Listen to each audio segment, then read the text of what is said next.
Low tes. Cek cek.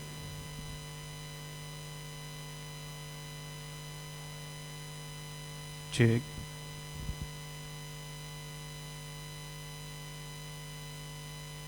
Cek. Low tes.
Cek cek low, cek sound low, satu A, cek cek sound satu.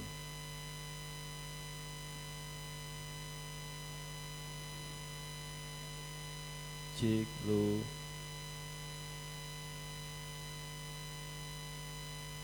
cek low A, cek cek cek satu low.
Cuk.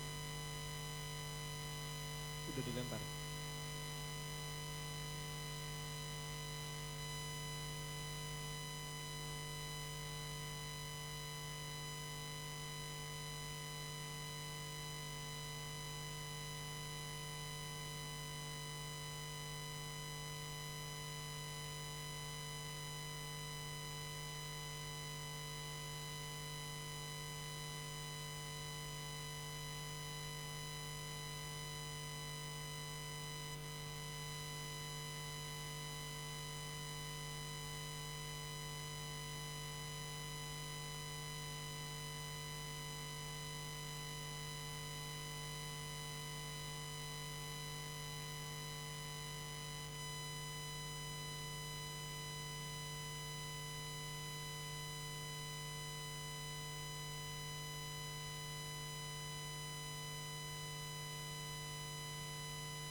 cek cek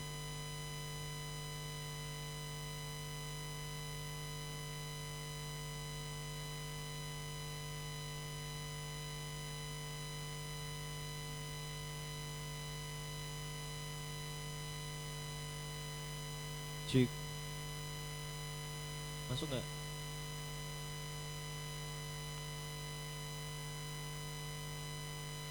cek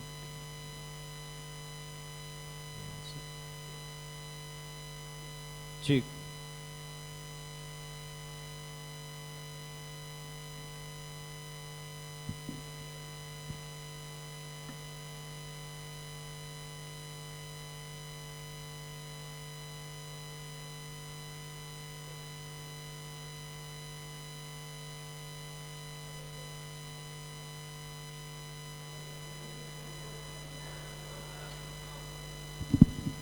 Cek lo tes.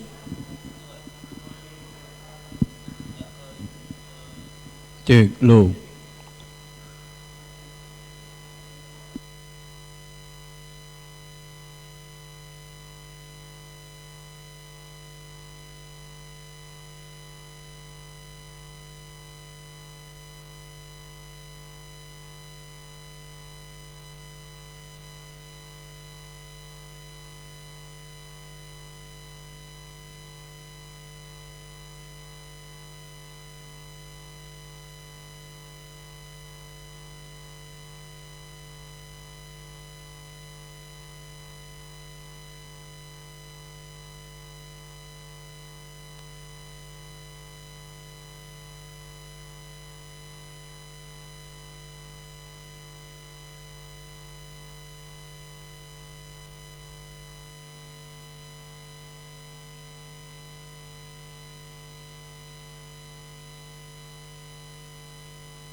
Cek low tes. Percobaan cek cek.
Cek, cek, cek, satu cek.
Cek, tes satu, cek.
Tes, tes.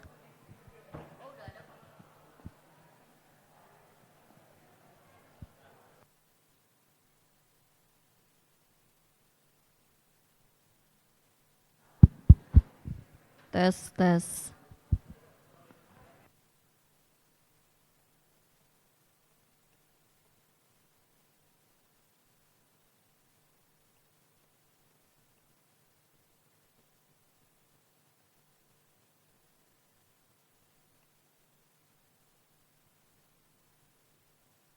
kontak kan? Tes, tes. Nggak kontak kan?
nutupin. Tuh. Nutupin orang ngomong. Apa agak munduran dikit? Nggak bisa, udah nggak bisa. Tapi udah Ntar pas kayak orang jalan jalan. segini. Iya. Itu dari Ibu- segi, berarti agak mundur aja kan? Nggak, udah segini. Cuman ibu bilang kalau begitu udah kelar langsung Mundur. pindahin. Mundur aja, ya, kan? terus nggak tahu gue mau ditaruh mana. Apa mundur aja lah. Soalnya nggak enak angkat yang ada dua semua, bay. Iya, lepas. Iya. Mundur lah. Tujuan lo itu kan biar kelihatan situ kan?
To all participants, please kindly fill up the seats at the front rows, and as we will begin the event shortly. Also, we would like to inform you to please keep your phone silent, and also if you need Wi-Fi connection, you can connect to Hotspot UI event with password FKUI event 18. Thank you.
Ladies and gentlemen, for those who are still outside of the auditorium, please make your way to the auditorium. And also for those who are inside the auditorium, please kindly fill up the seats at the front rows first, as we will begin the opening ceremony shortly. Meanwhile, there will be an announcement regarding safety and emergency evacuation instruction from Faculty of Medicine, Universitas Indonesia.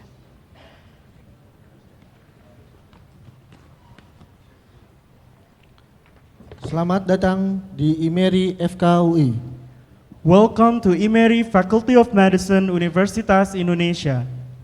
Kami atas nama Kesehatan, Keselamatan, Kerja, dan Lingkungan akan menyampaikan induksi keselamatan di ruangan ini. We will now share with you the information regarding the safety induction in this room. Saat ini kita berada di lantai 3 gedung IMERI FKUI. We are currently on the third floor of IMERI Building, Faculty of Medicine, Universitas Indonesia. Terdapat 12 pintu darurat di ruangan ini, 4 di sisi kanan dan 8 buah di sisi kiri. This room has 12 emergency exits, 4 on your right and 8 on your left. Terdapat juga 2 pintu tangga darurat, 1 di sisi kiri lift dan 1 di sisi kanan lift. There are 2 emergency stairs, 1 on the left side of the lift, 1 on the right side of the lift. Toilet berada di sisi kiri dan kanan lift.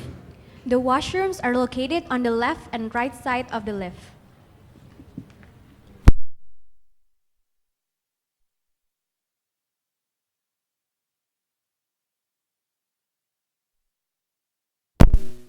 In case of fire, stay calm and do not panic. The portable fire extinguishers are located along the perimeter of the building. Berikut jalur evakuasi jika terjadi keadaan darurat. Utamakan ibu hamil, orang tua, disabilitas, dan jangan menggunakan sepatu hak tinggi. The following is the evacuation route in case of emergency. Priorities should be given to pregnant women, elderly, and disabled. And for the ladies, please remove your high heels during evacuation. Titik berkumpul berada di depan gedung FKUI dan lobi belakang IMERI FKUI. The assembly points are at the front of Faculty of Medicine, Universitas Indonesia building and the lobby behind IMERI building. Musola berada di lantai Sky dan sisi lantai 3 Tower Reset. The prayer room is located at sky level and at the third floor on the research tower on your right side. Terima kasih atas perhatiannya dan selamat beraktivitas. Thank you and have a nice day.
Assalamualaikum warahmatullahi wabarakatuh.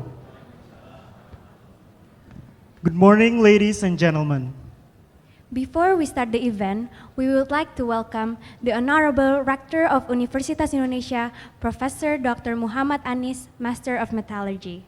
The Honorable Dean of Faculty of Medicine, Universitas Indonesia, Professor Dr. Arif Faryal Syam, Specialist in Internal Medicine, Consultant in Gastroenterohepatology, Masters in Molecular Biology. Director of IMERI, Professor Dr. Badrul Hegar, PhD, Pediatric Consultant. And all the respected guest speakers, moderators, and to all participants. Welcome to the third annual International Conference and Exhibition on Indonesia Medical Education and Research Institute.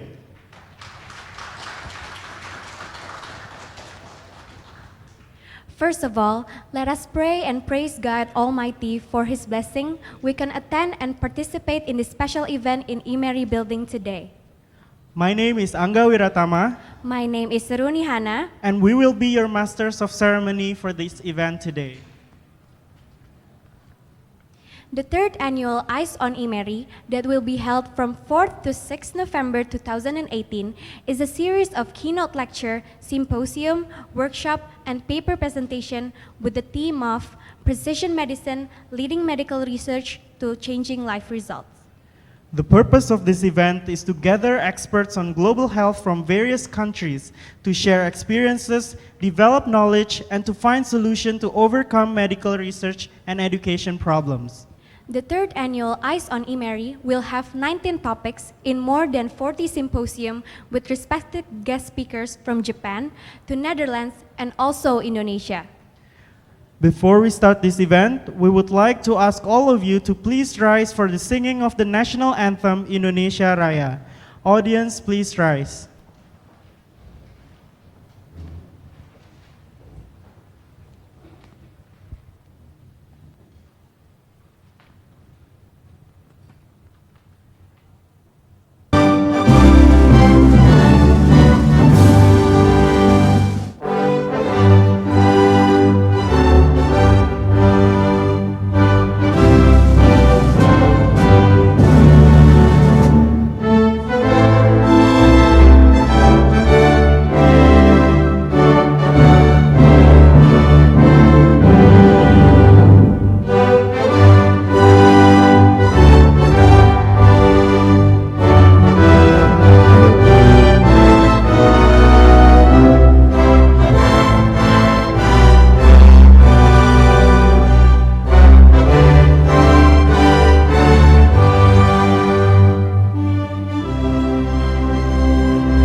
Audience, you may be seated.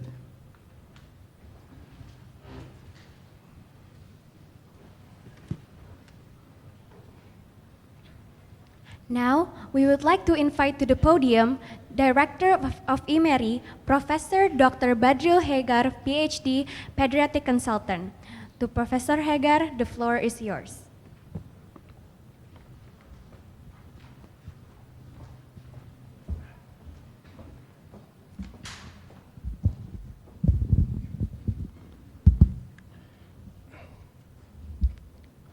The Honorable Rector of Universitas Indonesia, the Honorable Dean of Faculty Medicine of Universitas Indonesia, the Vice Dean, the Manager of FKUI, IMERI, the Board of Director of Medical Education Indonesia and Research Institute, IMERI, also IMERI Advisory Board Scientific Board, the Chair and the Committee, IMERI, Dr. Siswanto, thank you for coming. Also Dr. Hari Paraton, and also head and cluster and core facility of IMERI and all participants. On behalf of IMERI and the organizing committee chaired by Dr. Purwita, we would like to welcome to the third international conference and exhibition on Indonesian Medical Education and Research Institute as on IMERI with the theme of precision medicine, leading medical research to changing lives results. First of all, I would like to report that the conference participants registered until this morning were 250 people. Apart from Indonesia, there are participants who came from Netherlands, also from the Philippines and India and other else. Indonesian participants came from Aceh, North Sumatra, West Java, East Java, South Sulawesi, and also from Jakarta. This conference will discuss 42 topics, and 6 of them were keynote lecture with speakers from Indonesia and several others from the Netherlands, Germany, and also from Japan. The committee received 164 papers that will be assessed for Scopus Index international publications, and also received 269 abstracts from the undergraduate and postgraduate participants in this session. It is an honor, of course, for IMERI to organize the Eyes on IMERI for the third time after 2 previous conferences that were held successfully. We hope at this time the participants will also get useful knowledge and be inspired to make an innovation to create better healthcare, also a quality of life in medical science and in medical education. I think the participants who attended this conference are multidisciplinary scientists, not only from the medicine, it's also from the engineering, from pharmacy, community health, density, and also many others. So I think it is time for us to converge and develop a systematically plan of thematic focus on research with problem-based approach, and also for us to against complex issue in health, disease, and also in medical education that highly relevant to Indonesian community and also and beyond that. And IMERI will support 100% support and give a space for the convergent multidisciplinary scientists for them to address their complex scientific challenges. Tropical urban living, like growing up and growing all healthy, and also emerging and re-emerging infection in Indonesian archipelago are 2 themes of research in IMERI for the coming 5 years. So I think we can work together on that area, stimulates to discover novel way to diagnose, treat, and prevent the disease. Also to bring innovation from the laboratory benches to the clinic and also the marketplace. And finally, translate it into the evidence-based policy and also to the innovative product.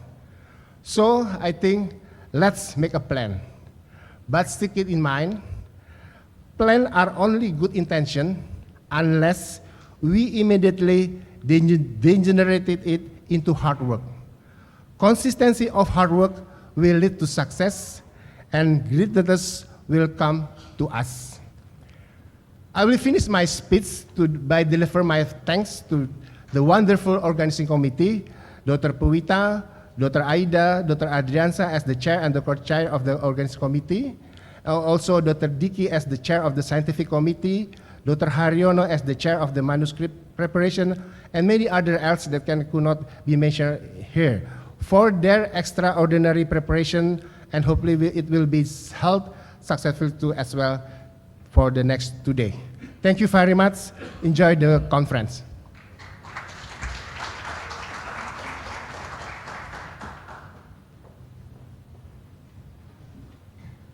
Thank you, Professor, for the speech. Now we would like to invite to the podium the Dean of Faculty of Medicine, Universitas Indonesia, Professor Alsham. Please welcome Professor Ari.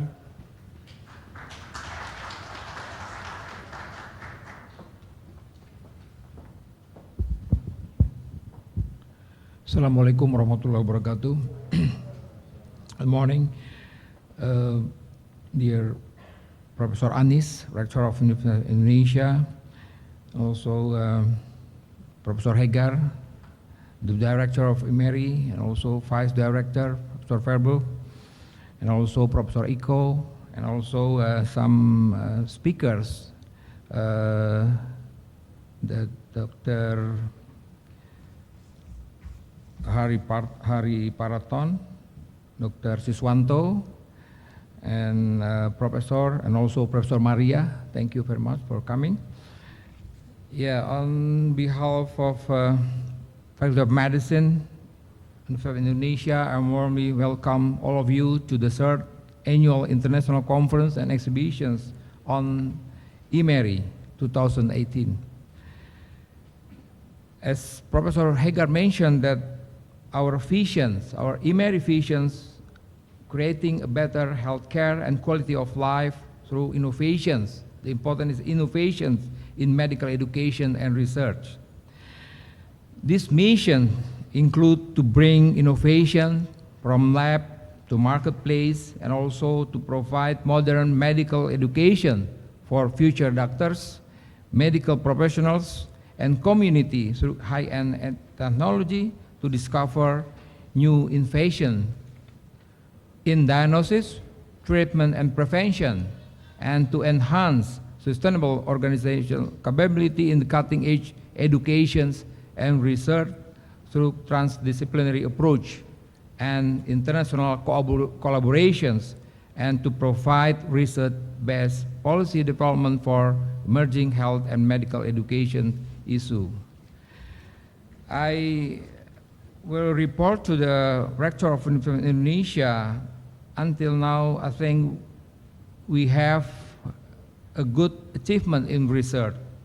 The number of international publications increased by around 44% from 340 publications in 2017 to 480 publications in these years. The number of teaching staff who got grant for publishing their student research also increased from 30 staff 2017 to 19 staff this year. And I report one of our staff also got grant and appreciation from Higher Education and Kalbe Award for up to 500 million rupiahs for his stem cell research. I think now we are on the right track, and we will keep up this good work. To conclude my talk, I hope that this event can raise the enthusiasm on researchers to publish more articles, as well as awareness of importance of medical research, and strengthen the network between the participants to develop innovations for the community. It is our duty to ensure a better quality of life for everyone, now and for generations to come together. Thank you for your attention. Assalamualaikum warahmatullahi wabarakatuh.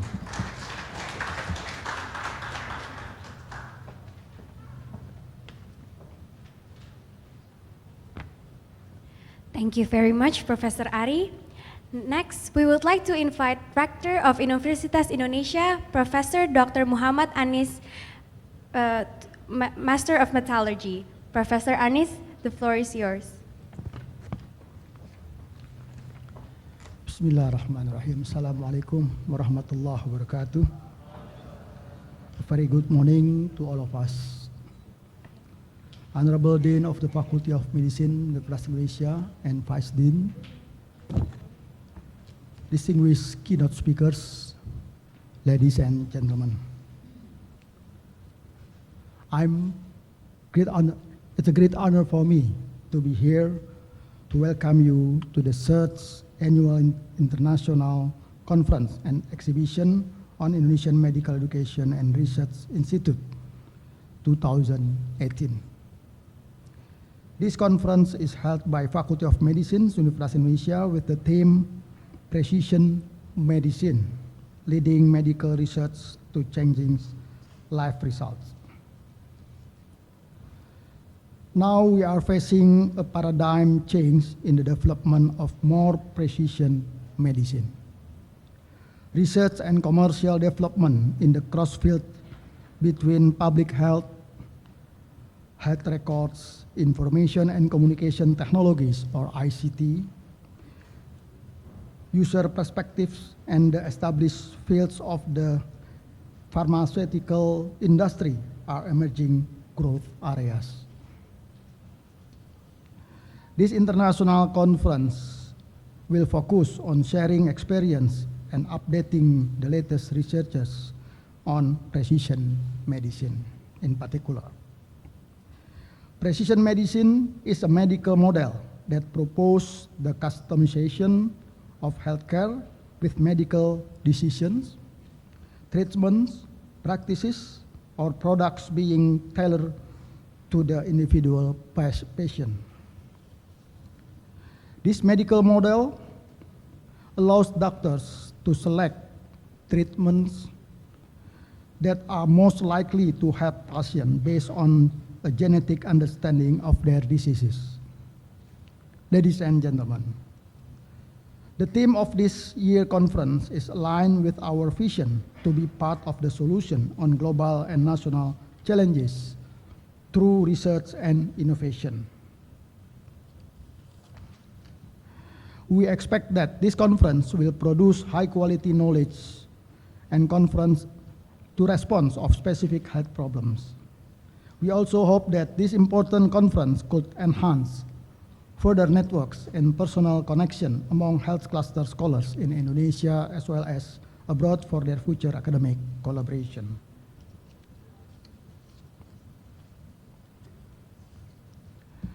Finally, I would like to express my gratitude to all speakers to your contribution in this conference.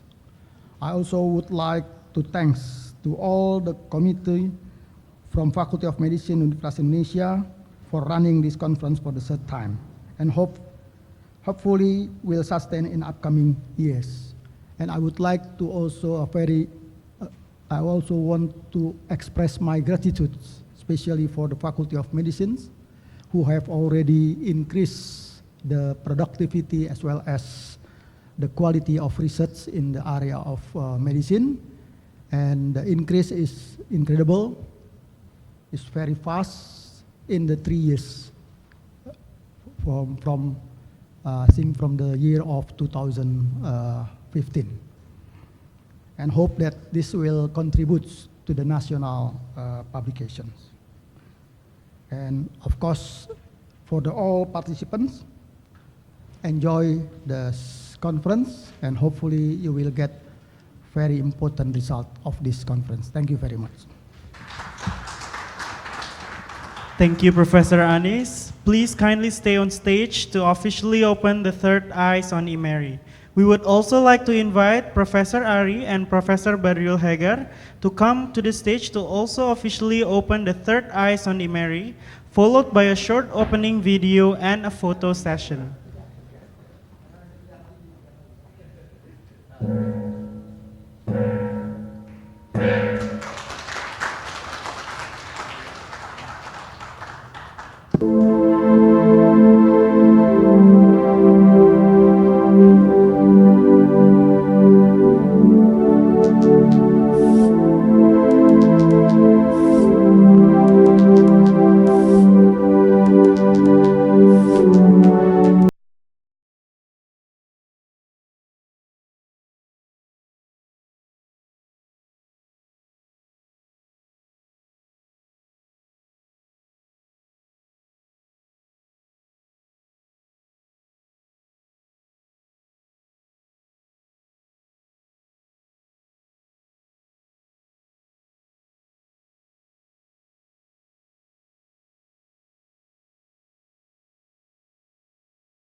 We would like to invite once again Professor Barrio Hegar, Professor Ari, and Professor Anis to come to the stage for a quick photo session.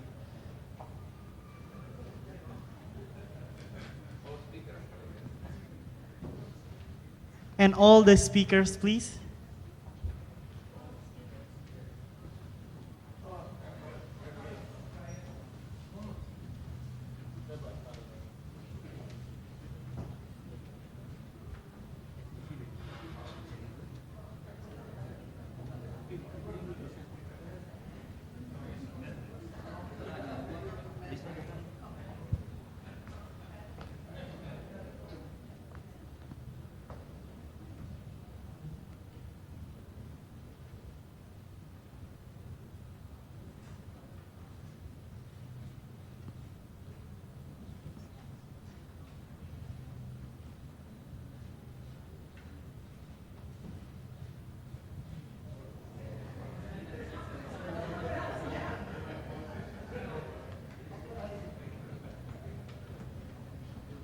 Thank you, professors and speakers.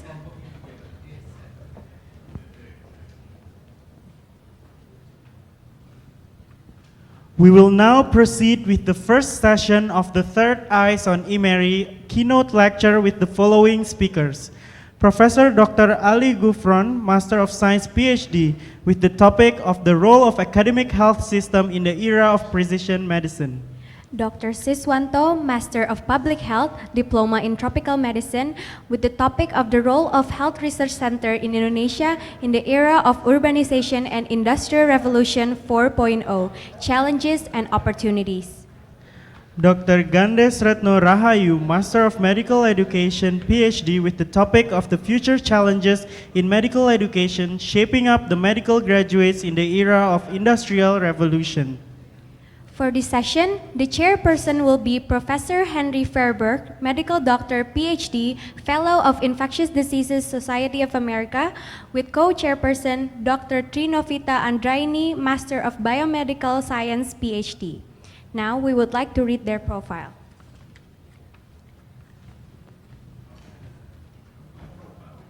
Professor Henry Fairberg, Medical Doctor, PhD, Fellow of Infectious Diseases Society of America.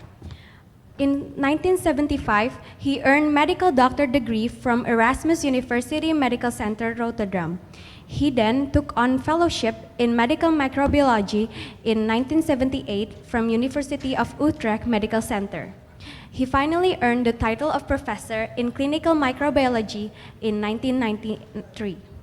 He is currently the advisory scientific board of Indonesian Medical Education and Research Institute, and he has supervised 43 PhD students and was co-author of more than 500 scientific publications in peer-reviewed journals and books, and his age index is currently 69. Dr. Trinovita Andraini, Master of Biomedicine, PhD.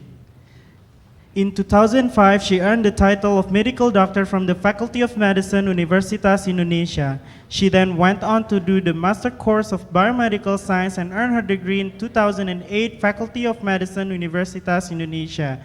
In 2017, she completed her doctoral and PhD in Faculty of Medicine, Universitas Indonesia, and Paul Sabatier University, France. She is currently the staff and lecturer at the Department of Physiology, Faculty of Medicine, Universitas Indonesia. Now, without further ado, please join us in welcoming Professor Henry and Dr. Trinovita.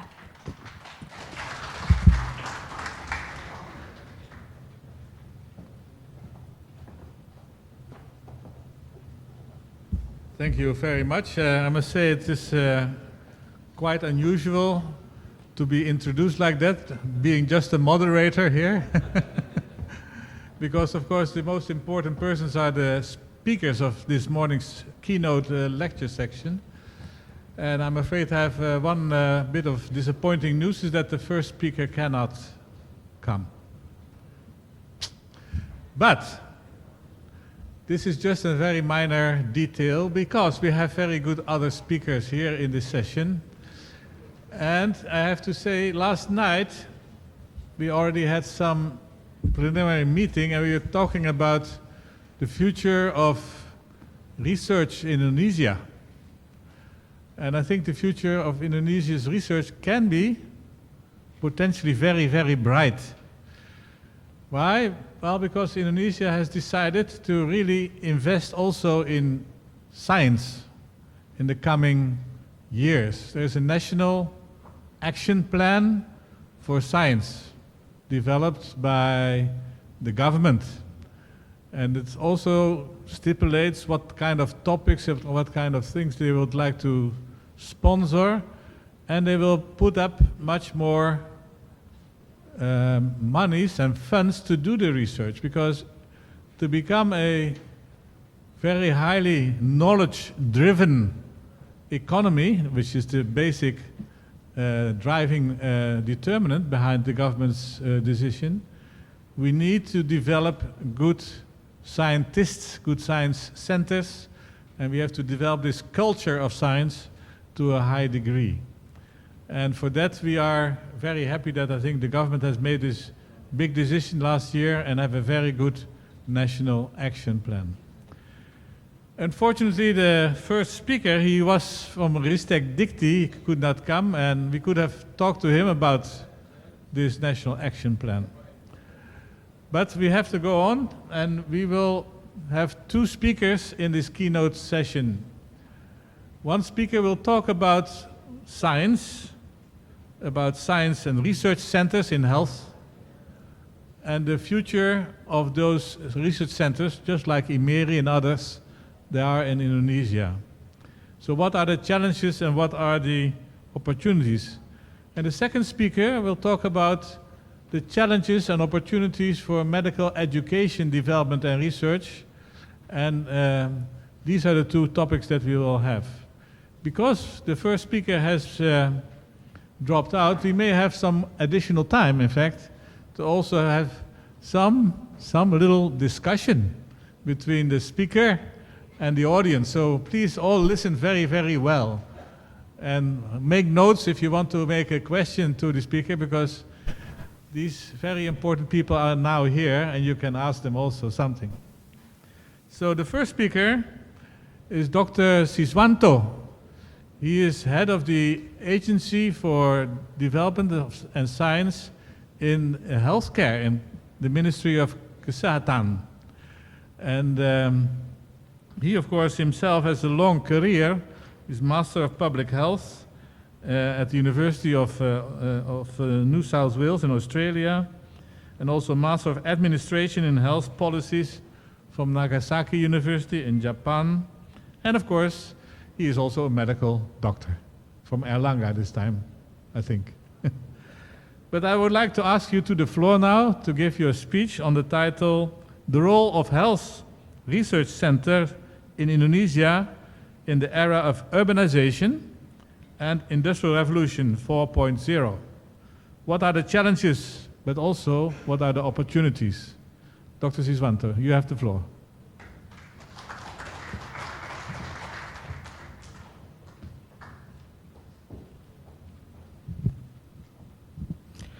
Thank you, the moderator. Assalamualaikum warahmatullahi wabarakatuh. Good morning. So, distinguished speaker, ladies and gentlemen. So, I would like to talk about the role of Health Research Center in Indonesia. Of course, IMERI is one of the health research centers, right? In the era of urbanization and industrial revolution 4.0. So, my outline of the talk is, the first is, what is a national health research system? Actually, we have a system, not only health system, but we have what we call it national health research system. Yeah? And then we move to the urbanization, the correlation of urbanization and urban health. And then what is the challenge and the opportunity in the era of industry 4.0 in terms of innovation in healthcare, and then conclusion. Sorry. So there are three key words actually in this title. The first one is, of course, Health Research Center. Health Research Center is part of the National Health Research System. Yeah?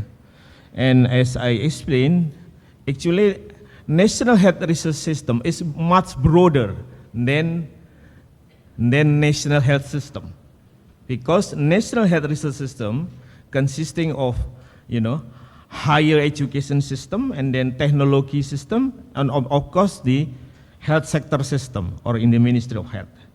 And then if we talk about urbanization, of course there is a special community that needs special service with regard of in the era of urbanization, and then of course in line with the industrial revolution 4.0, it's need mindsetting changing, both in the actor of health research, of course in the health research center, of course, and also the changing of mindset in the community, and this combination is how to get, of course, the better health.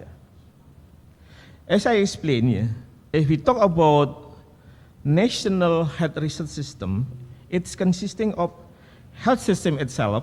Of course, health system is Ministry of Health, and then higher education system.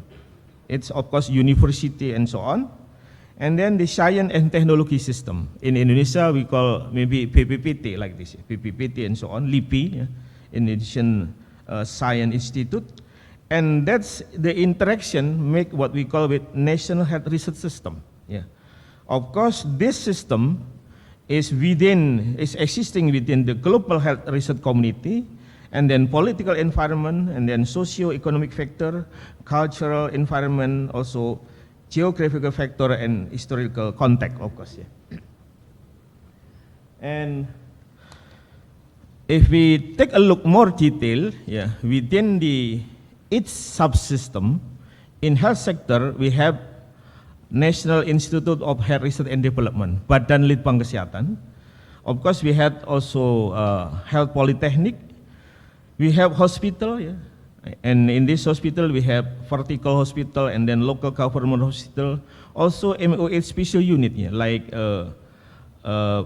laboratory, regional laboratory, Balai Besar Laboratorium Kesehatan, and so on. In higher education, we have university, research community center, like IMERI, and also another health research center. It could be NGO, for example, SMERU, for example. And within the science and technology, we have Indonesian Science Institute, we have LIPI, we have PPPT, we have industry. The important component is industry actually. If we want to, to bring research into the product that can be commercialized. So within this, we should realize that we have what we call with regulatory. So Indonesian FDA, Badan POM, it's very important. Also Dirjen Farmakes, it's very important for the research that is, to translate from the innovation into the product that can be commercialized. And this is just to take a look the characteristic of the urban community. So usually the urban community is, high density population like Jakarta, and then in terms of family, usually core family, and then in terms of occupation, usually based on professional base. It's compared with the rural area, usually, traditional like farming and so on. And then social class, it could be very extreme, between poor and then very rich. It's very, extreme. And then we have cultural heterogeneity, high mobility, materialism, individualism, and then norm and social value are a little bit loose. And then, if we take a look in the hierarchy of Maslow, it could be the characteristic of the urban community is in the top, like self-actualization or something like that. And how to improve the urban health?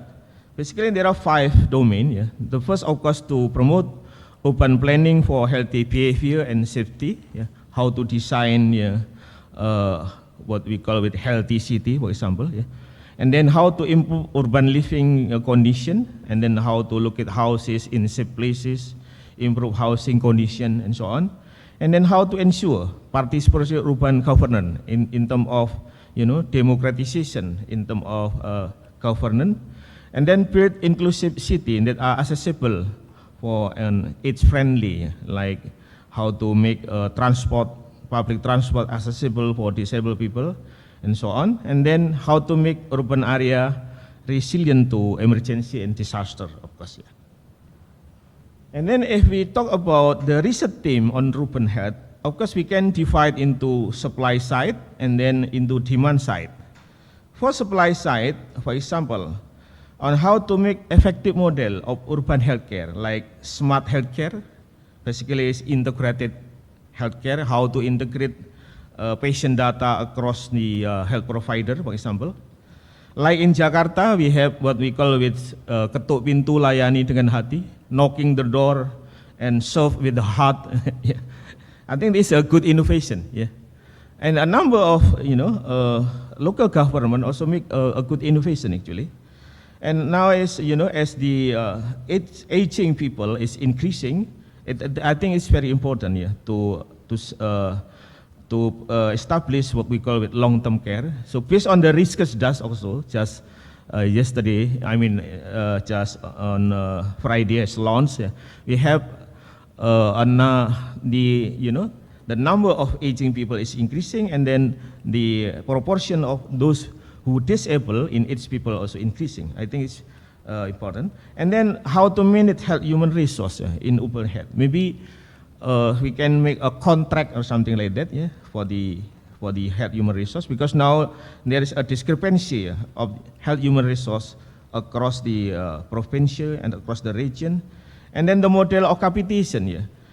I think now, model of capitation now based on the resident of the people. I think it's not in the right way.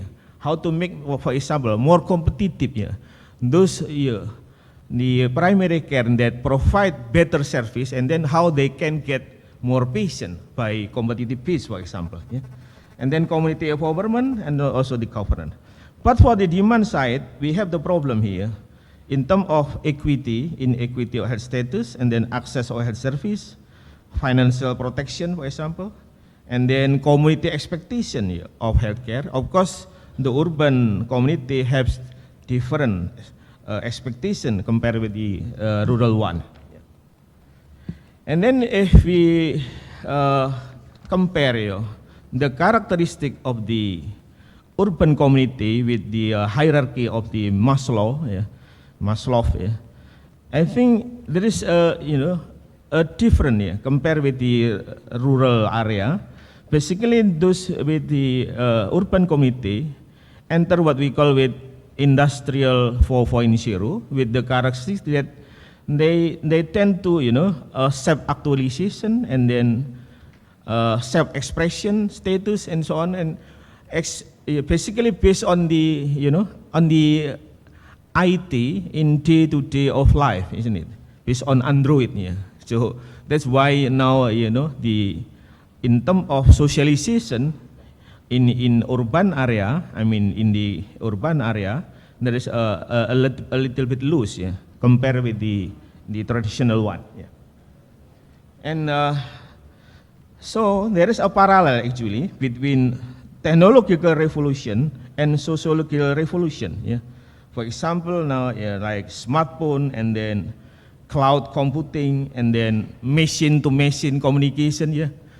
For example, if we go out of the office and then we make automatic answer on our email, and then just machine-to-machine communication. So in terms of socialization, a little bit loose, And then this kind of thing also make a revolution in terms of how the people, how the community interacts between others, also how the community interacts with the health system. Yep. So in terms of medical technology, so in the coming year or in the future, that is very important on how to establish the health system that is based on the IT. So what we call with smart healthcare, smart care, and smart city, and so on. Yeah, and we can take a look here. Actually, the medical doctor already use the IT for their health service, like for information management, like take photograph, notes, and then time management, and then health record, for communication and consulting, for reference, like medical textbook, for decision making in clinical decision making, patient monitoring, and also in medical education. All are based on the application. Just an example of the application that the medical doctor use here.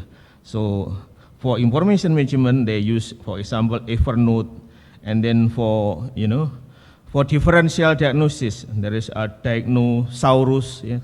For the lab reference, there is a Pocket Lab Value, and then for biostatistic software, we have like medical calculator, and so on.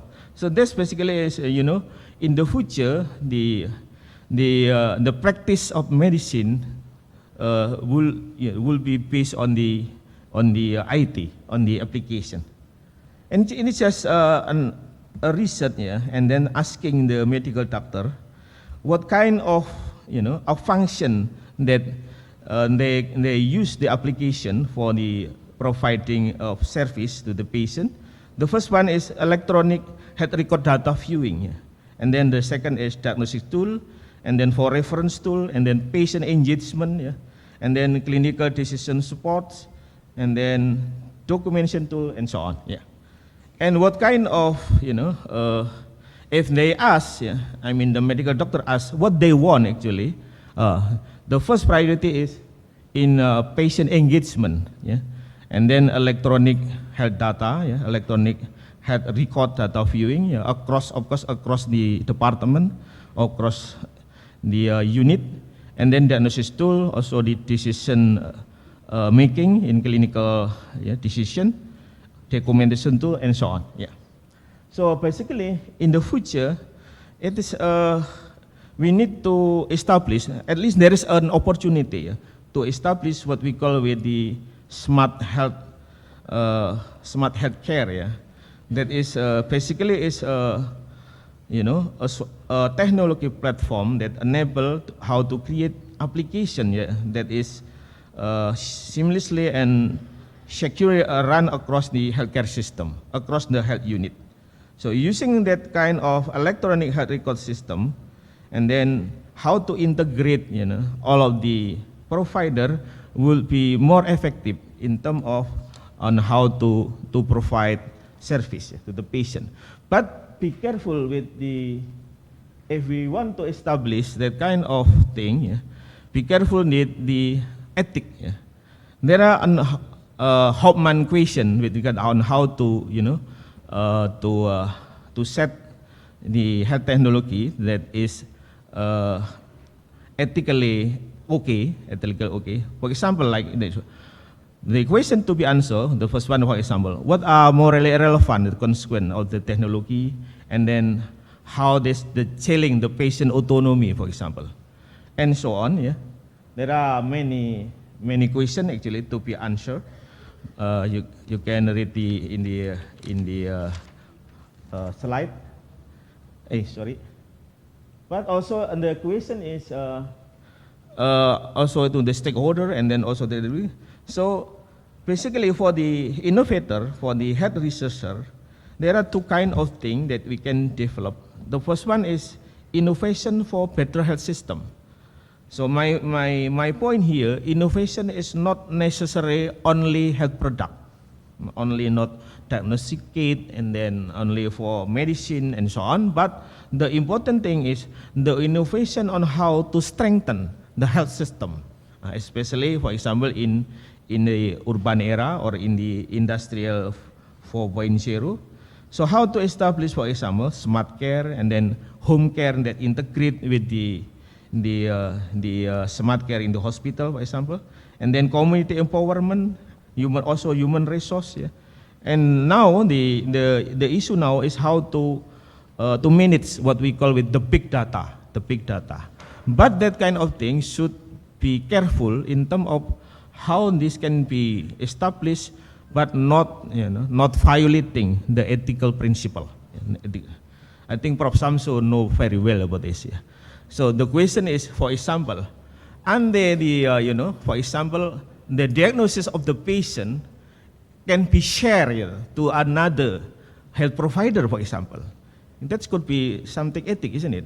For example, if someone contract STD, for example, it's HIV, can that kind of thing share to the another provider? That's another issue. But I think ethic principle, it's not something static, isn't it, Prof. Samsu? It's something dynamic.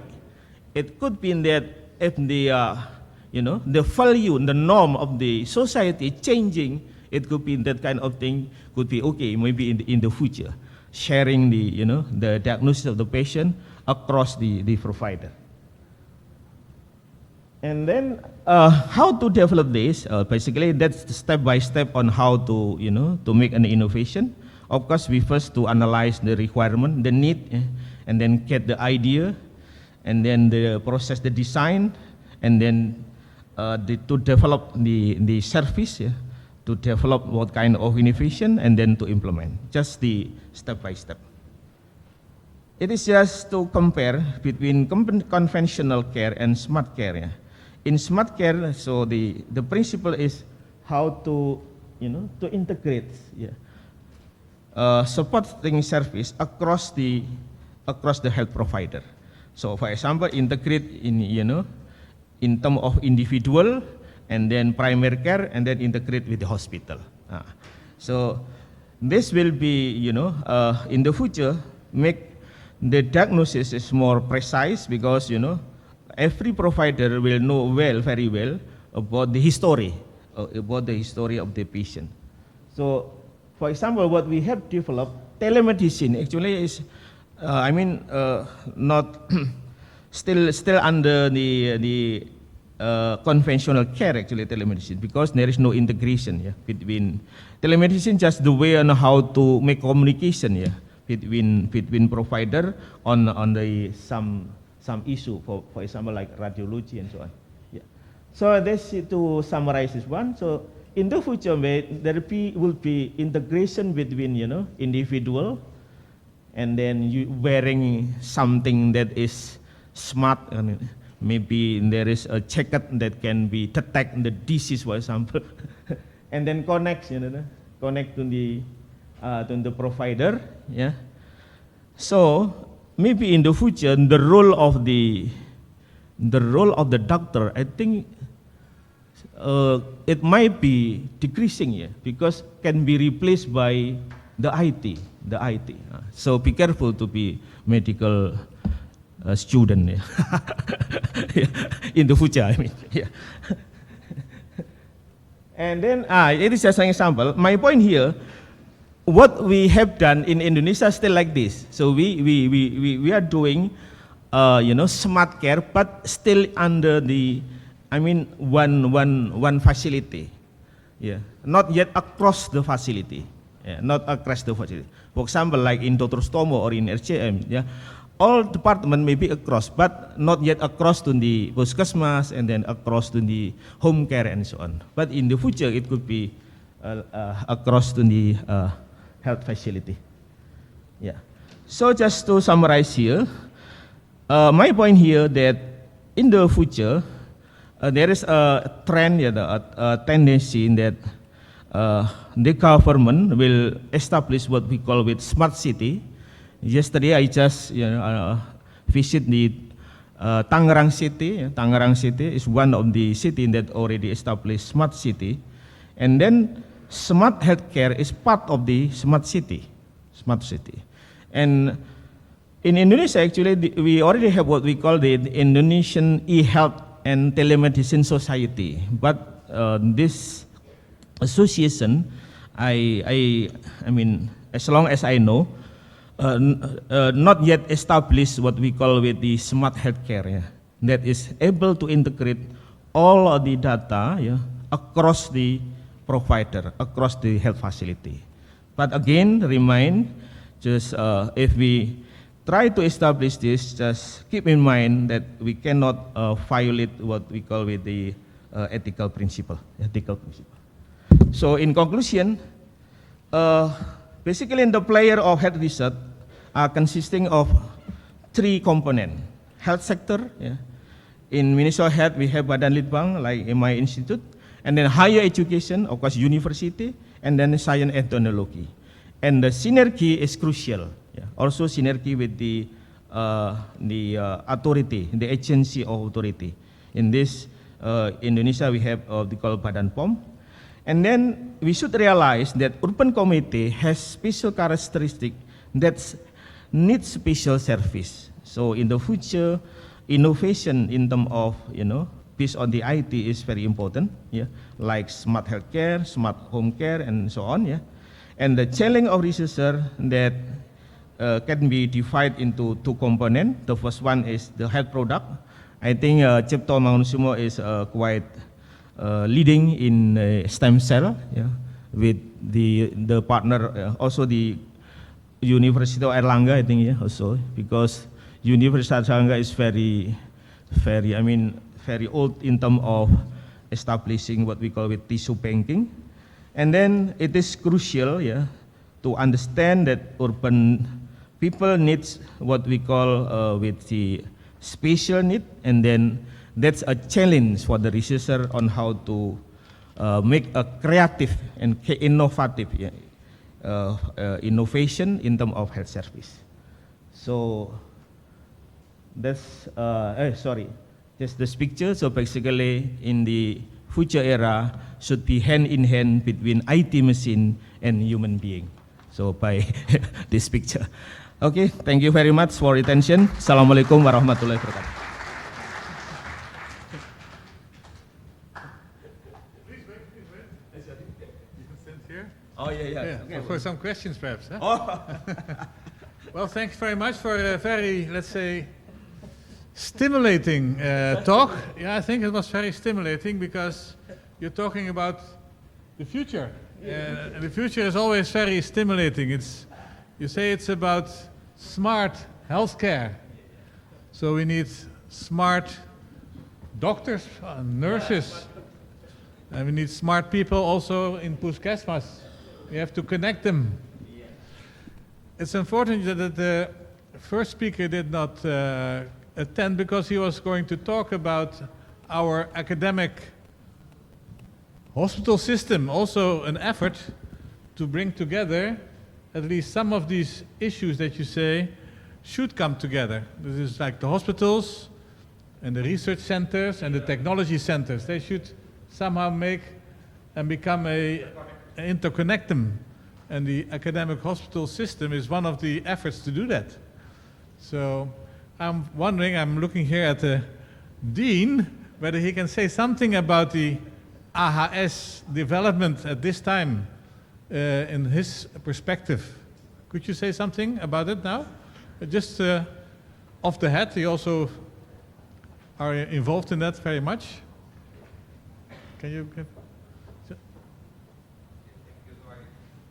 Yes, I think that first of all, thank you, Professor Dr. Siswanto, with the wonderful speech. And then, I've talked with the rector that this is the role of the AHS in this system, because that we combine between the academic and then the health system. And maybe the important things that the Dr. Siswanto, how to create what kind of research using the high technology. And then the important beside that, we prepare our student, our school, to anticipate with the high-tech technology in the future. I think this is my comment. You said that we would also like to put more emphasis on research from the industry. And this is also something that I realized, because at this time, most of the research is coming from or through government institutes like universities. Now, what do you see in terms of development of industry in Indonesia, developing their own, let's say, research efforts together with the academia and the hospital? Yeah, thank you very much for this issue. So actually, with the Director General of Research and Development, Prof. Dimiati, usually I, go around to the university. So basically, we have a youth potential in university in terms of innovation, in terms of research that produce, product.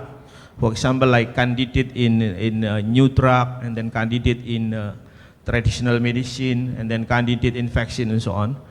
But the problem is, in university, usually working in silo and not collaborate with the industry and the regulatory authority. In Indonesia, we call Badan POM or Indonesian FDA.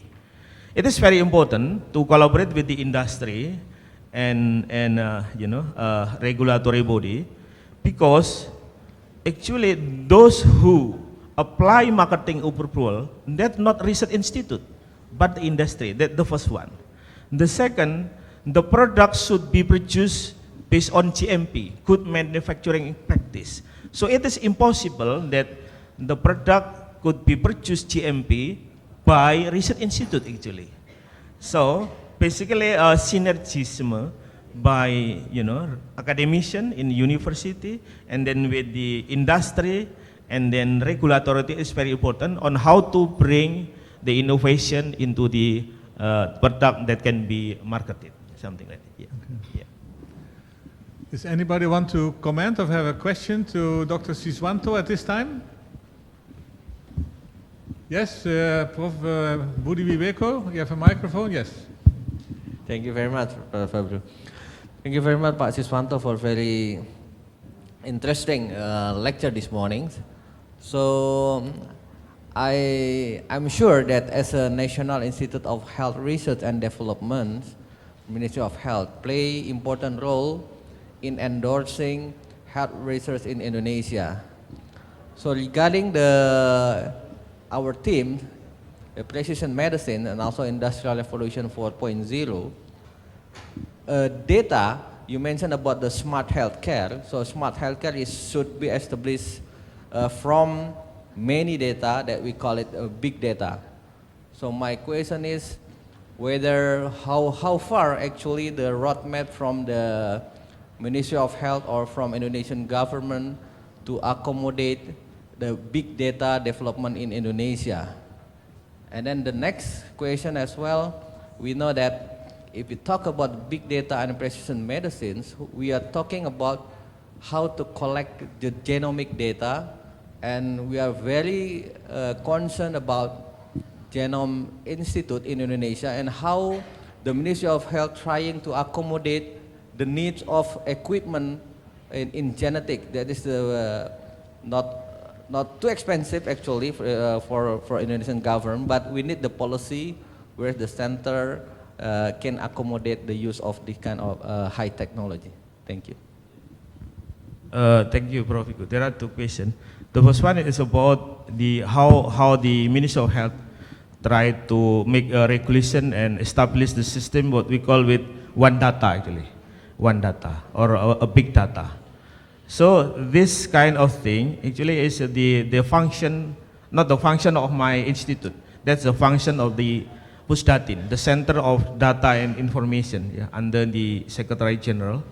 And this institution, this center, now try to make a roadmap, what we call with one data actually.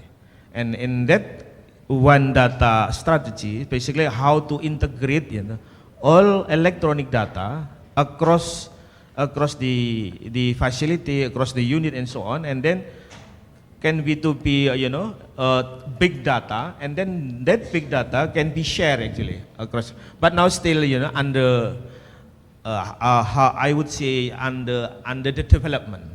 Yeah, in the building is under construction, something like that. Yeah, under the discussion. So I think we need to discuss. I mean, in terms of how establishing the roadmap with the university. I think I agree with you. And the second is with regard of the genome data. Yeah. Genome data, I believe that now each center has their own, their own data because they're working in silo maybe, like Xman, yeah. Also in Badan Litbang, in my center, we have genome data actually. Yeah. For example, genome data for bird flu, genome data for human we have, because from research we have blood, yeah. We taking the blood, and this blood is very good actually compared with the hospital piece because it's community piece. Yeah.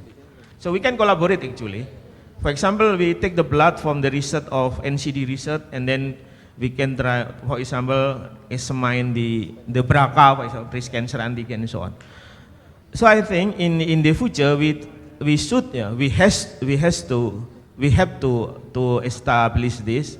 Also the regulation of the what we call with biobanking. There is not yet a regulation with regard of biobanking on how to transfer, for example, specimen from one research institute to another research institute. I think that's need a regulation. What we have now is not biobanking, but tissue banking for health service, for healthcare. But for biobanking or biorepository, we have not yet the regulation. But in the future, we have to have this kind of regulation. Yeah. Actually, we are really our dreams that the government will support the development of Indonesian Genomes Institute. Yeah, Genome Institute. Yes, which is very important that we have the biodiversities, and then this is. I agree because precision medicine is always about the what we call it genome, isn't it? Genome. Yeah. Thank you, Pak. Okay. Well, thank you very much, Dr. Siswanto, for your fine contribution. Applause. You can take your seat. Dr. Siswanto was speaking about smart health. And to have smart health, we need also smart doctors, right? And this is the topic for the keynote lecture from Gajah Mada. This is Dr. Gandes Gretno Rahayu. She's a medical doctor. She got her degree from Gajah Mada, but then moved to the United Kingdom and studied her master's degree in medical education, also PhD degree in medical education, at the University of Dundee in Scotland, at the United Kingdom. And she's now back, of course, already in quite some years in Gajah Mada, and now also Vice Dean for Academic and Student Affairs. So I think we have a lot of experience from you, and we'd like to hear your thoughts on the future challenges in medical education. How do we shape our medical graduates in this smart health era? Go ahead.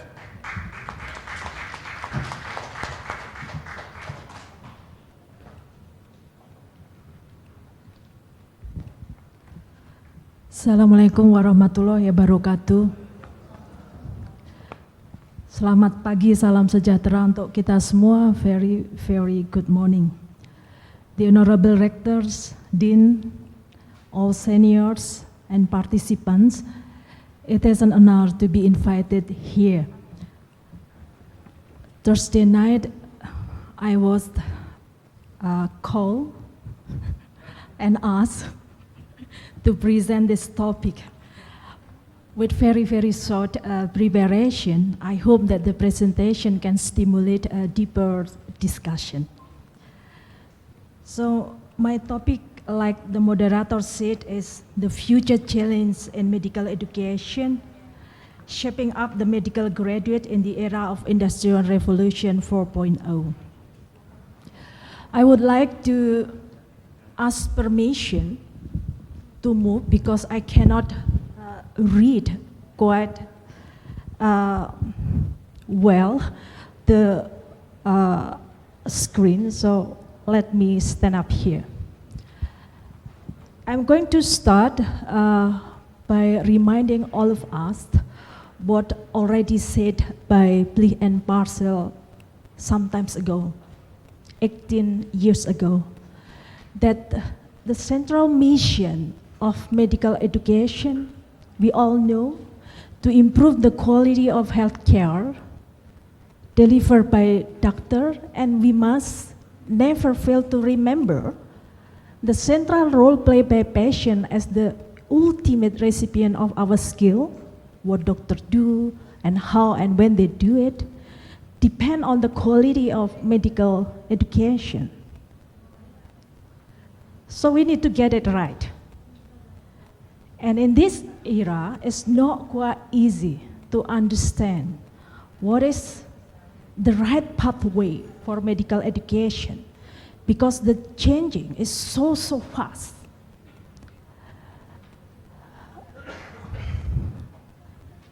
Here, the change perhaps was not as fast as today. We are currently here, and we can't avoid the changes. And in industrial era 4.0, there are so many disruptions that we all know it can affect all sides of our life, economic, including health and education.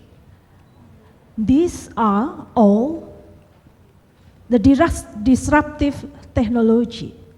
And here we can see that some of them relate so closely with education and health. So for example, this one that just discussed, and then this one, this one, this one, and this one. Although it is not quite easy to predict what is happening in the future, at least the total review that is currently undertaken, review about preparing the healthcare workforce to deliver the digital future, they already produced interim report on June 2018. Although it is difficult to predict what is happening in the future, at least they emphasize that those three issues will affect a lot: health and education, education of doctor and health professional, genomics, just discuss it, digital medicine in many forms, as well as artificial intelligence and robotic. This is just an example that in genomic area,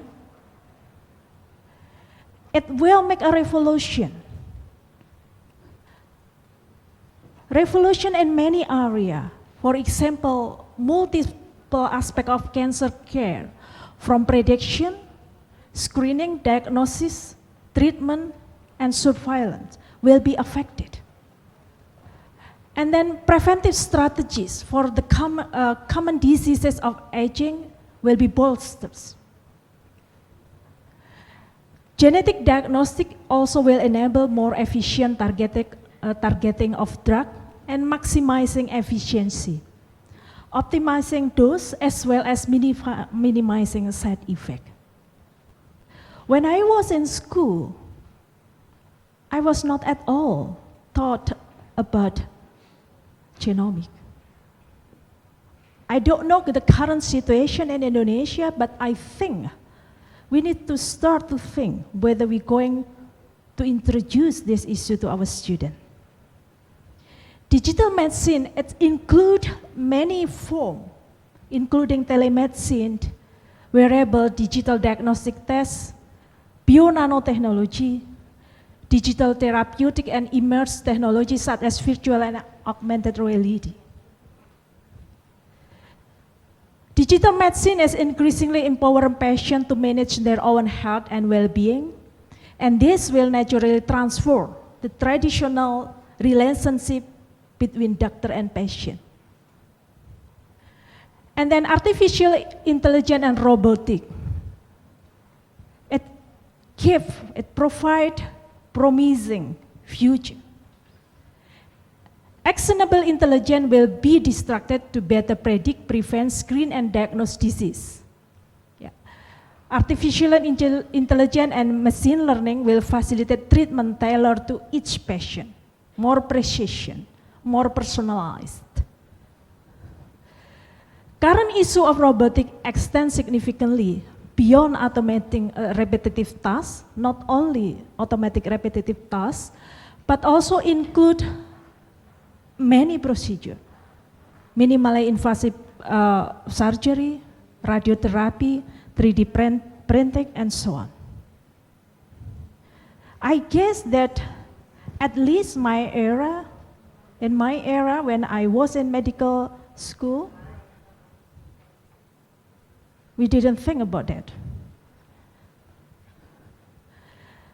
Of course, all of them will affect and should stimulate discussion where the education of doctor and health professionals should go. There are many drivers of education of 4.0. So the first we have to think, what future skills, specific and generic skills that should be mastered by our graduate. Whether the current skill we identify are enough, or there are any other skills that needed. So we have to teach, to facilitate, to nurture our medical student to mastery. The lifespan perhaps will increase.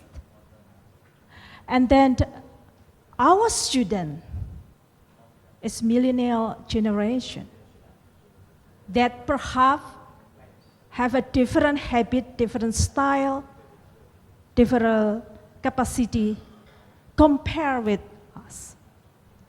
There are many digital network and devices, and because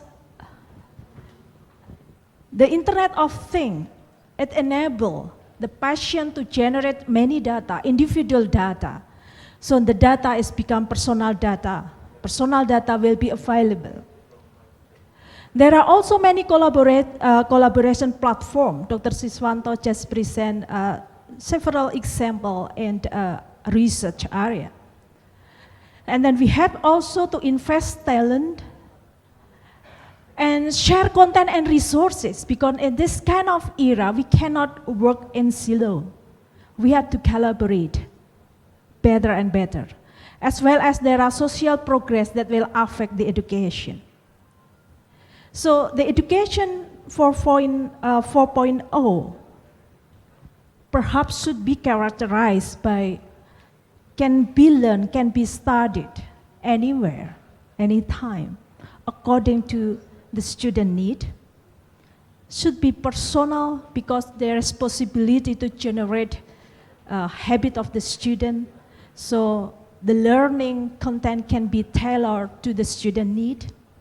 Flexible delivery, face-to-face will still need it. But it's not enough. It should be accompanied with any other form or methods. Peers and mentors, so perhaps the function of teacher is going to move, to shift from information provider to facilitator or to mentor or coaching or to mentoring, how to analyze, how to make sense, how to make a meaning of the information they get from anywhere. Practical application is also important because the context will change. So it's not enough only asking the student in the lecture hall. They have to go outside. They have to apply what they learned, either in hospital and community or in another setting. Modular and project will help the student to apply, will help the student to stimulate and to nurture creativity of the student, one skill that is needed. Student ownership will stimulate students to learn better. And then, obviously, all of them should be evaluated and assessed. I'm going to use the framework provided by Julio Frank that already published in Lancet. I guess that most of us already read it. I'm going to use it as a framework that we can follow and we can apply to prepare or to improve our medical education in relation with Industrial Revolution 4.0. And in every point I'm going to discuss, and if needed, I'm going to give example. So now, actually, our task as a medical school, as a higher education institution, not only to produce expert and professional, more difficult, because we have to produce agent of change. Being an expert is not enough. So we have to move there. So we have to ask to ourselves, how can we change our environment, educational environment, so we can stimulate the student to be an agent of change? Whether the curriculum is enough or we have to enrich our extracurricular activities and so on.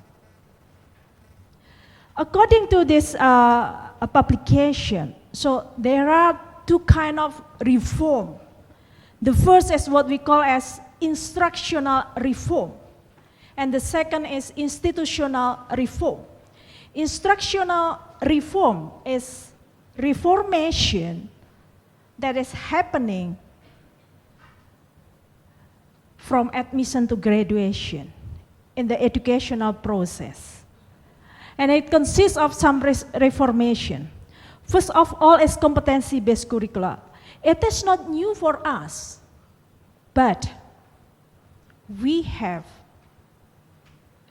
to have very important question to be answered. What kind of competency that is needed?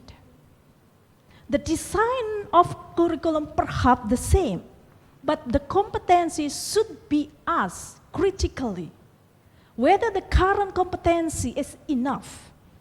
For medical doctor in Indonesia, for example, we have 7 areas. Is it enough? So here, the recommendation is to see and to respond, to choose the competency that responsive to rapid changing. And then the second is to adapt local context. So for example here, I'm going to ask all the audience. 2020, those are the generic skills that should be mastered by the graduate. Do you think it's enough? Particularly for medical doctor. Or the second question, are we sure that we already equip our graduate with those competencies? Or even beyond that, we can ask, are we convinced enough that those competencies are really needed? I will be happy if the competency, the skill, will be added with another one that I think still important for medical doctor. For example, compassion, ethic, caring. However, all of them is really needed.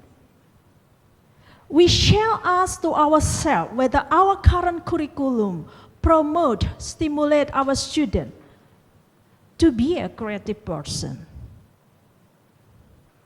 Whether our class can stimulate them to have those kind of competency. What can we do? The list looks simple, but it is not so simple to provide learning experiences for our students to have it.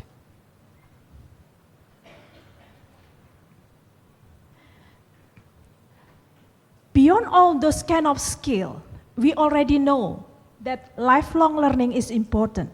But in Industrial Revolution 4.0, lifelong learner is imperative. Very important. A few months ago, I went to US and they said that currently they provide opportunity for their alumni to come back to the school. they can sit in several classes that offered.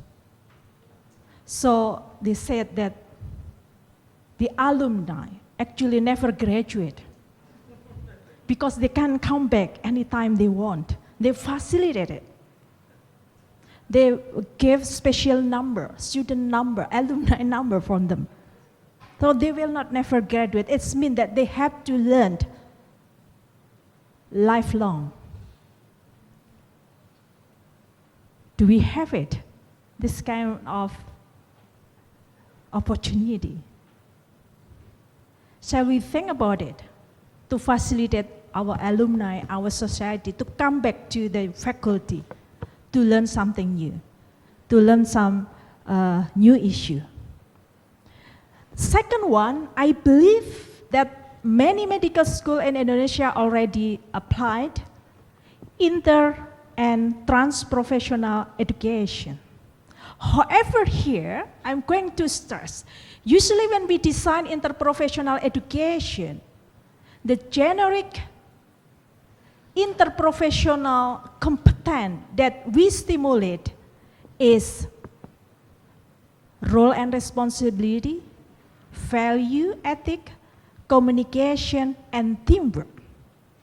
According to this framework, it is not enough because besides those kind of competency, during interprofessional education, it also should emphasize on cross-cutting generic competency, such as analytical abilities. When the knowledge grows very fast, there are three kinds of skill that is needed. Know what I don't know and what I know. Can formulate good question so we can find appropriate answers. And then the third is how to screen, analyze, evaluate the information we get. And it is expected that during this program, those kind of abilities, analytical abilities, can be stimulated and nurtured, as well as leadership and management, as well as, obviously, we all know, communication. The third is IT for learning. IT for learning here is not only transfer all traditional material, current material into online, no. So here, we are suggested to exploit the power of IT through development of evidence, capacity for data collection and analysis, and so on. Yeah. The most important here is how our institution can teach how to think creatively to master large flow of information. You can imagine with this kind of suggestion and then looking back, the teachers that we have, there are so many work that we have to do. How to prepare, how to facilitate our teachers to be able to exploit the power of IT. Not necessary to master all the IT platform, no, but how to choose something that most relevant, most appropriate to the student. It is not a simple duty to have staff development that can prepare our teachers to be able to exploit the power of IT. And there are several characteristics that make the successful digital learning.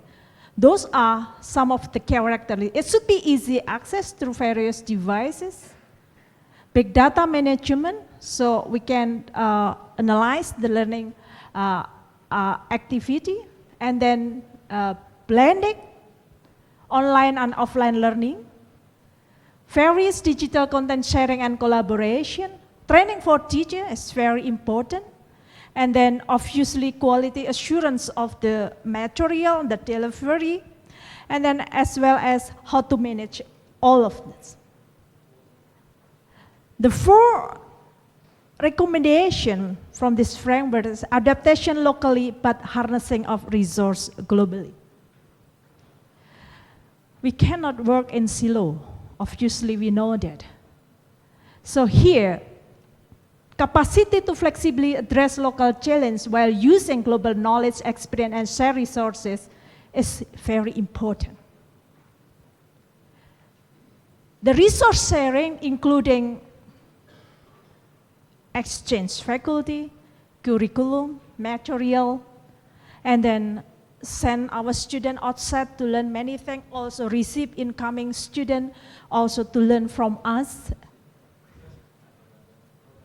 And then the 5th recommendation is strengthening of educational resources. Yeah. Faculty development need attention, more attention rather than before, because so many changes. So I think that every medical school should have a team, a unit that focus on staff development. The 6th recommendation is professionalism. Yeah. We already know it, but here the stressing is we need to set a common attitude, value, and behavior as a foundation to prepare new generation of professionals. Yeah. All of them are instructional reform, but within institution, we need as well institutional reform. Yeah. The first is joint planning mechanism. Unfortunately, Professor Gufron cannot come because he should be able to explain about academic health system at national level. That is also mentioned here, very important. Establishment of joint planning mechanism between educational institution and health institution, as well as the community, as well as professional organization is really needed. And then the second from institutional reform is academic system. Some institutions already start, and I believe that Universitas Indonesia is one of the pioneers, one of the role model for academic health system in Indonesia. So here, not only between educational institution and hospital, but also with community as well as a primary care setting. Linking together. So because we cannot work in silo, linking together nationally or internationally is very important. And this relation should be based on principle of non-exploitative and non-paternalistic. The Dean of Faculty of Medicine, Universitas Indonesia, I think already gave example. Prof. Ari currently a chair of Medical School Dean Summit. So I think this is just few example how to link together a national, regional, or international level. It should be embedded in our institution. Culture of critical inquiry. It is easy to be said, but it's not quite easy to nurture. So nurturing of culture of critical inquiry as a central function of university and other institutions of higher learning. And it is very crucial to mobilize scientific knowledge, ethical deliberation, as well as public reasoning and debate to generate enlightened social transformation. So I think all of them, the first changes in Industrial Revolution 4.0 affect in medical and education.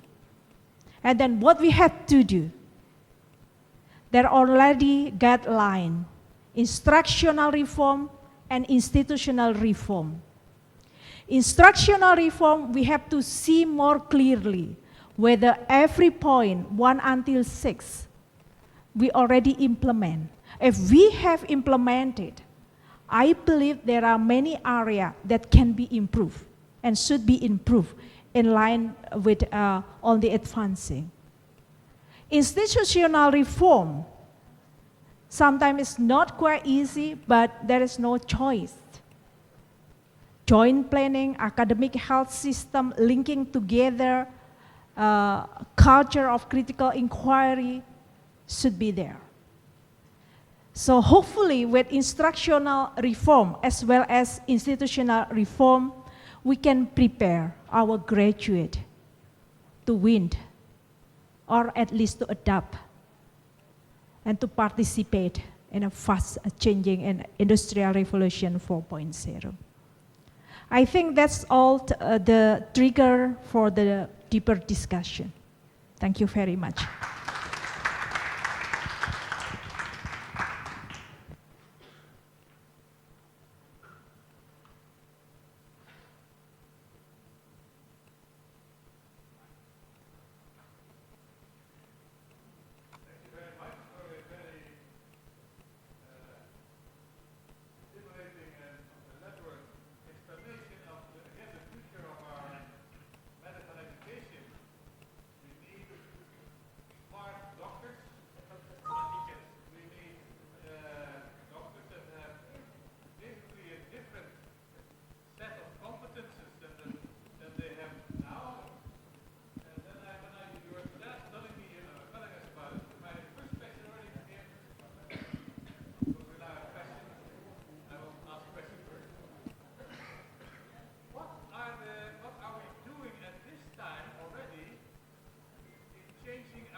Be able to have doctors that can really fulfill these competencies.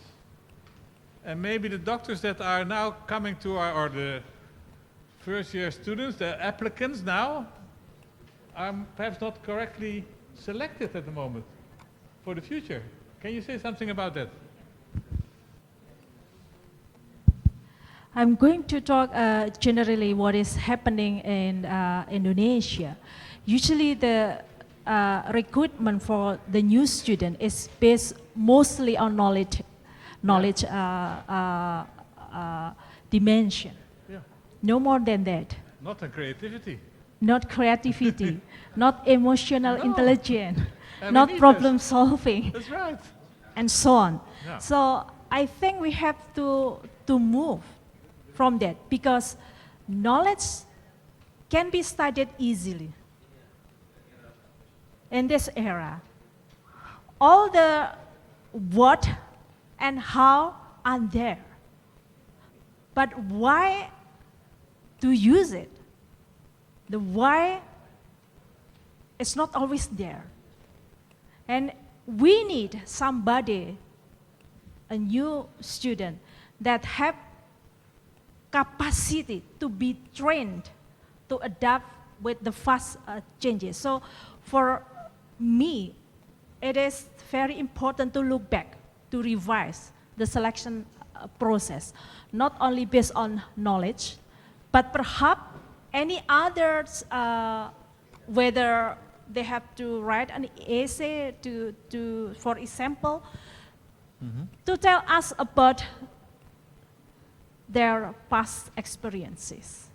No. Or perhaps oral examination, interview, or perhaps any psychological test that can predict better about those kind of competency. There are some instruments already there. If this is a requirement at national level for the knowledge test, it's fine, but every institution can add. Yeah. Can add more than that. Already, yeah. can already Yeah. change. Yes.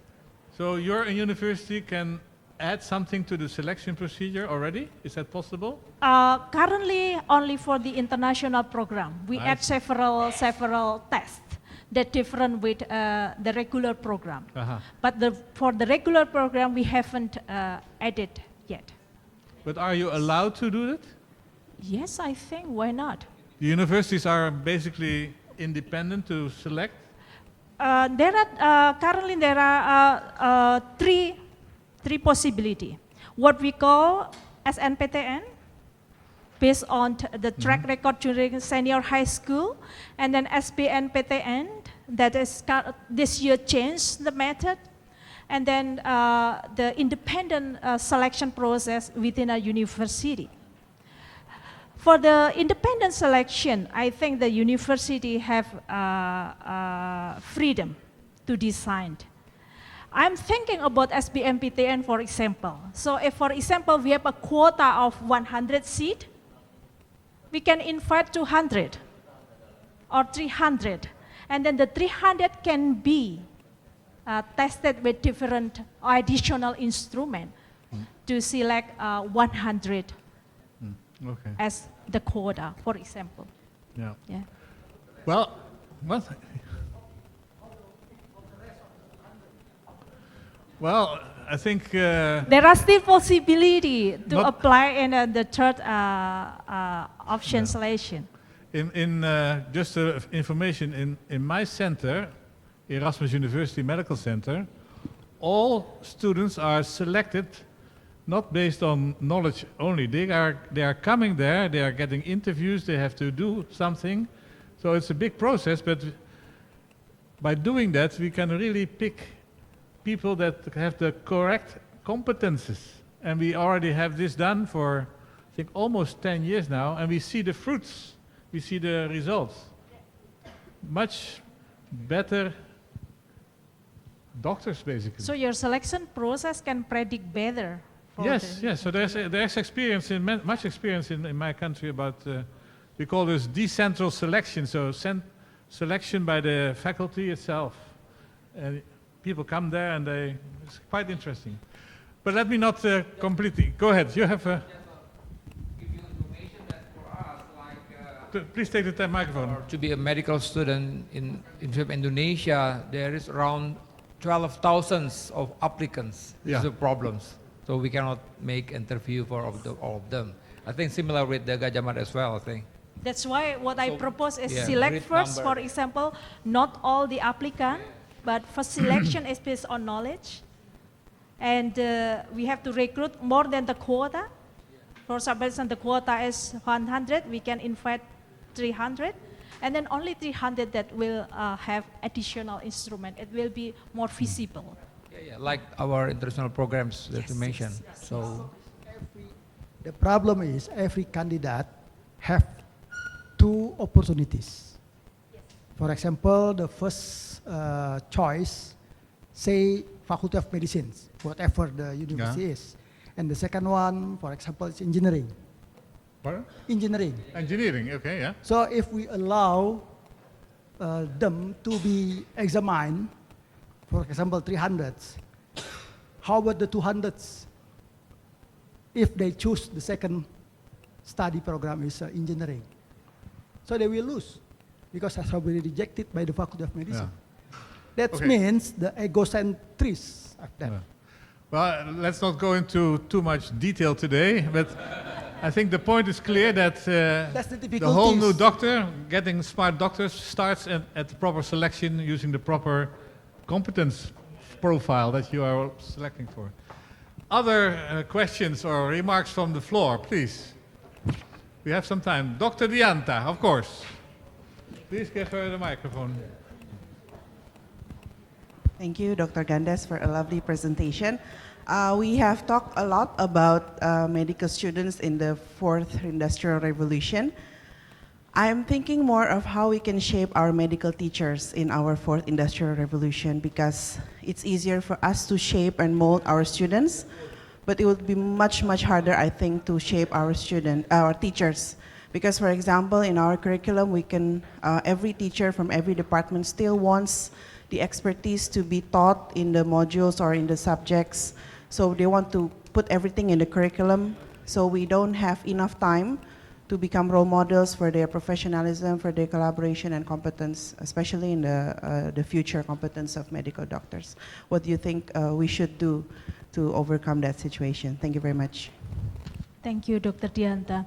Yes, I also have a similar issue raised from different medical school, that the content of the curriculum is so cramped, and the teacher really want to stand up in front of large class, deliver the lecture, You go home. their content, and they want to maintain that.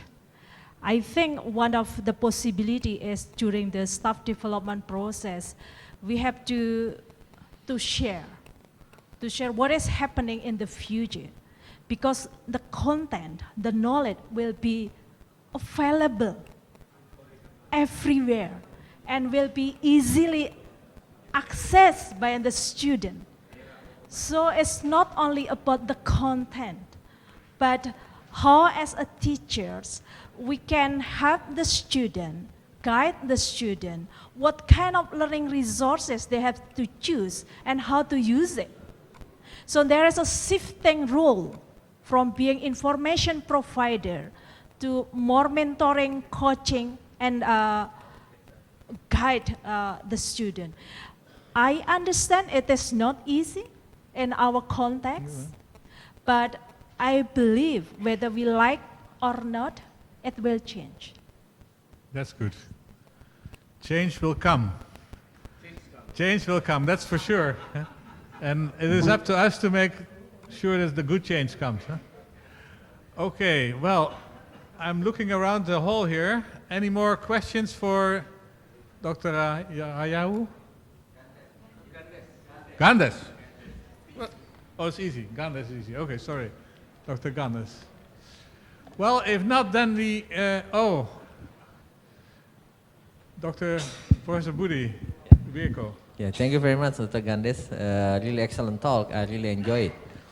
So, you mentioned about the top of 10 skills that is needed in 2020. And we are really sure that these top 10 skills is very related to the soft skill development. So my question is whether, what do you think that we have enough time to have the soft skill well trained in our student? If we see that they have very tight schedule from one bench to another bench, from exam to another exam, so what do you think? And then the second, the millennial. You mentioned about millennial generation, and we are realized that our student is all of them is coming from the millennial generations, and we know that they are selfish, they are really confident by themselves. How to change the new millennial generation become a good medical doctor and good leaders? Thank you. First question, indeed, that we know that we have a cramped curriculum, so the time is so intense. I think the first start is to looking back the curriculum and to identify the content. Which content that must be obligatory, mandatory to be given. We have to brief enough, because otherwise we will not have a time. I think this is the first step. And I think all of us will have a good opportunity. We are waiting for national competency standard, the new one. So hopefully within the new one, we can modify our current curriculum. First, identify the content that must be followed, mandatory. If not, if this is nice to know, put it somewhere, because it's easily accessible. The student just need direction how to get there. It's not necessary to be given in a lecture, not necessary to be given all in small group discussion or practical session. If we consider the practical session, for example, there are many practical sessions that can be combined, that can be merged together, if we can put off the ego of each department, the ego of each teacher. Good. Okay. This is the duty of the dean to lead it. No. It's not only the dean. Everybody should work. Everybody. Okay. Only after that, then we can have sufficient time for our student to learn about all those skills. Okay. I remember what Jack Ma said to his kid. As far as you have sufficient grade, it's enough. Because with sufficient grade, you will have more time to develop other skills. Yeah. Okay. So, because we need other skill. Yeah, that's like a paradox, but I think it's true. And it's not necessary to be within curriculum. It can be in any activities, student activities, that all those abilities can grow. Yeah. And then the millennial, it looks selfish if we see from our view, because they differ from us. I'm going to invite every of us to looking back to see your own kid. My kid, for example, if I see with my view, he is selfish. But when he proposed his idea, what kind of field he want to learn, he said that at the end, he want to bring Indonesia at the international level. It's not selfish, but the way is differ with us. But I do understand and do agree that being a medical doctor, we still need compassion people. And it can be nurtured in educational process. That's why the recruitment is also one of the important thing. Because some of medical students, for example, our medical student, actually they don't want to be a doctor, but somebody else want him or her to be a medical doctor. So it's not quite easy for those people to be changed. Yeah, I think that's all. Okay, with that, I'm afraid we do have to stop. First of all, I'd like to thank Dr. Gandes again for her last minute, very good contribution. Thank you for coming. And then all of you, there's now a coffee break. You have a 1.5 hour coffee break. Both sides of the room, there are coffee. And then the room will be changed into Auditorium 1 and 2, and you can come back for the remainder of the morning program. Thank you very much for coming, and good attention.